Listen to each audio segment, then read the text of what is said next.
When it comes to Pauline Hanson's One Nation party, many people were probably a little shocked by the WA election result, with One Nation doing extremely poorly. One person who wasn't shocked by the result, though, was IA's Sydney Bureau Chief and the Ashbygate author, Ross Jones. I've got him here in the IA headquarters to talk about One Nation, their result in Western Australia, and also about the forthcoming Four Corners documentary that's going to be coming up on One Nation, and how they seem to be trying to stop other reporters from investigating this. So join me in greeting Ross Jones for the latest Independent Australia podcast. Sitting here with Ross Jones, the Ashbygate investigator, also the Sydney Bureau Chief. G'day, Ross. How you going? G'day, David. Now, I want to talk to you about One Nation, because you've been pretty much ahead of the game with predicting what's been going on with One Nation for a while, and your predictions about the Western Australian results were pretty much spot on. Just maybe give me a quick summary about how you thought One Nation went in the WA election recently. Well, it was a complete fiasco, Dave. The thing wasn't run at all well from the very start. I don't think the candidates, any of the lower house candidates, ever stood a chance. They did stand a chance for 3 Senate seats, but it looks like they're probably not going to get there. It looks like Colin Ticknell, the leader, will get up. So they're claiming that as a win. They're claiming that was the objective of the whole thing. But at the same time, they've managed to alienate an awful lot of supporters because of the way they treated their candidates.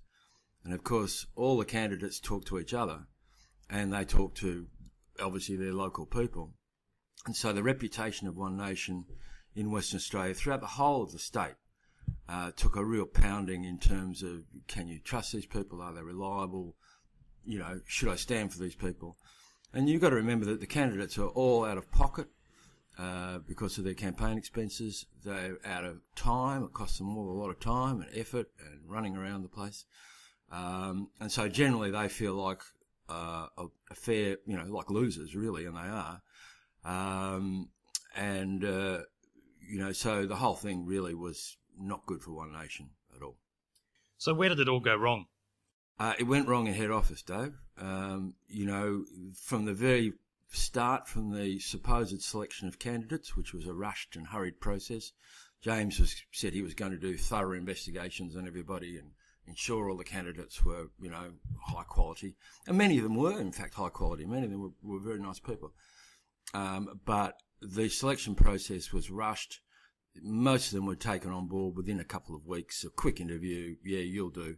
Because I think, and it's just my view, but the main motivation for One Nation for selecting a lot of those candidates was to get someone in every seat, get their money to use to publicise One Nation on the ground, and therefore run a free One Nation campaign, if you like, out of the candidates' funds. So it wasn't really a campaign as such, it was more of a campaign. I think that's exactly the right word for it. Okay, so One Nation had a disastrous result in WA. But what does it look like now in terms of their upper house seats? I think they're all still being counted, frankly, as we sit here and speak. I don't think it's really been completely decided.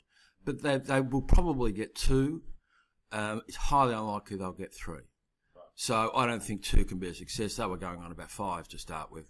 And I think last week, Colin Ticknell sent out an interview, Colin Ticknell being the leader of One Nation Australia, who did get elected, sent out an email to everybody saying, it's over and, bad luck. All right. So Western Australia was a disaster, but what does it mean for Queensland? Because that's obviously their stronghold. It's where Pauline Hanson's from. Do you think they stand a good chance of getting those 24 or 28 seats that people have been talking about? Look, it depends entirely what One Nation do and how their internal organisation runs. If they can actually get a campaign on the ground to work and get proper campaign material to people on time and do all the necessary things to run an on-the-ground retail campaign, then certainly they've got a chance. There's an enormous appetite for a protest vote in Queensland, and really at the moment they don't have anywhere else to go apart from the Liberals and Labor.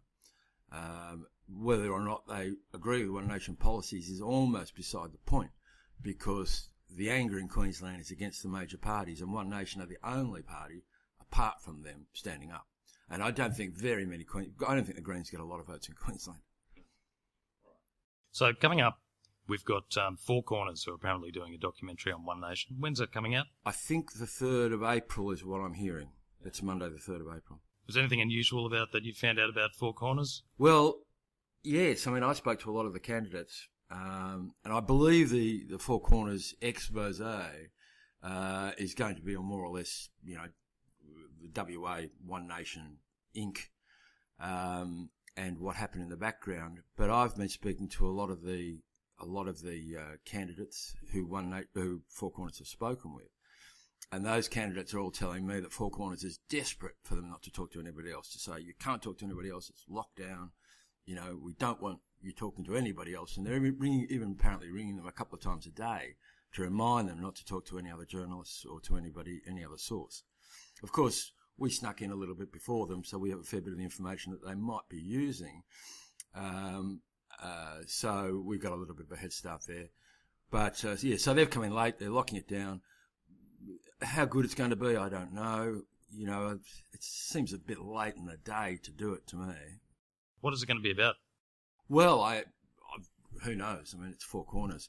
I understand. You don't have any impression from what they're asking some of these candidates or former candidates? Oh, it's they're trying to build up the information base to have a go at One Nation generally, and to expose as you said, the campaign in One Nation, West Australia. Yeah, right. Okay. I think they're concentrating on WA. I don't think they're doing much in Queensland. So it could be quite an explosive doco. But you've obviously done, plenty of stories on One Nation. So do you expect that they might be able to come up with anything new that you haven't uncovered so far? Oh, look, there's probably a few bits and pieces. I haven't spoken to all the candidates. One Nation candidates are a very interesting lot. And so they've all got their individual complaints and their individual issues and their individual matters.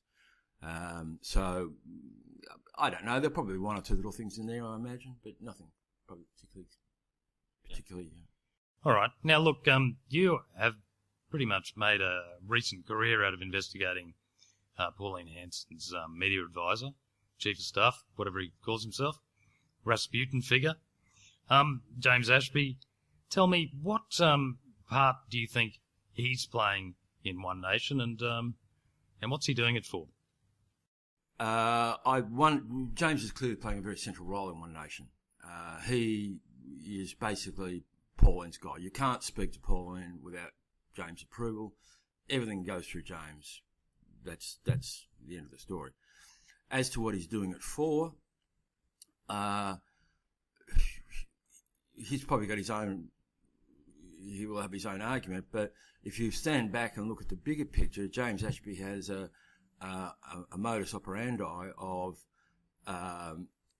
working his way into an organisation and then working to more or less destroy it from within. Now, whether that's intentional destruction or that's just the way he is, I don't know. Whether he actually sits down in bed at night and goes, how can I get these people? It's probably unlikely, but probably in his own mind he thinks he's doing a good job. But nevertheless, you've got to look at what he's done to Peter Slipper, and then you look at his previous escapades through Queensland, and you can't help but think that the guy is a disaster just walking around. Yeah, right. So, speaking of Peter Slipper, next week I understand that you're going down to Canberra to be at the unveiling of Peter Slipper's portrait. Yes, what a lovely day that'll be. And in fact, I'm going down there as well. What message do you have to the Canberra Press Gallery about admitting Independent Australia at this point? Well, it's about time. Good on them. Really, Independent Australia have done so much work over the last few years and so much solid journalism that it would be hard to see why it could ever be denied. I mean, clearly, IA is a reputable news organisation that concentrates on facts. Yeah. All right. Well, just finally finishing up, I just want to know, Ross, do you have any copies of that fantastic book of yours left, and how can people get a copy of it? Ashbygate, the plot to destroy Australia's speaker. We do have a few, Dave. Surprisingly, they've been selling very well of late. Maybe not so surprising. Probably because of the renewed interest in James Ashby. But I think the best way, there are still, I think, a few copies left in bookshops, but to make sure you get it, then just go to the IA website and order it through the IA website, and that ensures you get a copy. Yeah, so that's independentaustralia.net. Get on there, and in the right-hand sidebar, you can click through and buy a copy via PayPal or your credit card. That's about it for this week. If you want to follow Ross Jones on Twitter, that's at RPZJones. Independent Australia is at Independent Oz, AUS. And my name's David Donovan. You can follow me at Davros. So thanks for another week.